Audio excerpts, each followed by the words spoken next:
Plusieurs appartements sont en feu. Une frappe russe vient de toucher cet immeuble de Kiev.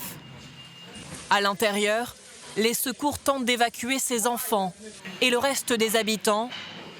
Mais il est déjà trop tard pour certains.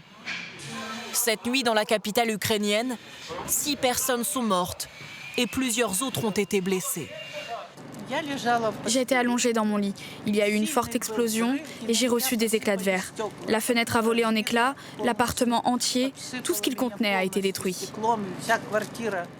La Russie a elle aussi été frappée par Kiev, dans cette région limitrophe de l'Ukraine.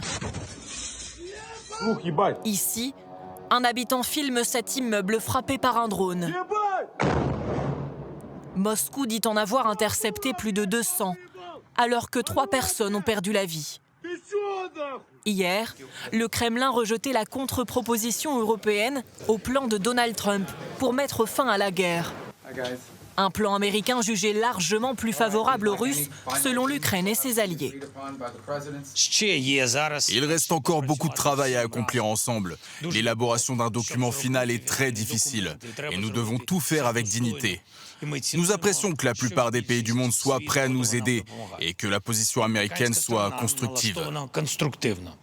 Cet après-midi, les pays de la coalition des volontaires, qui réunit les alliés de l'Ukraine sans les États-Unis, doivent reprendre leurs discussions sur le plan de paix américain.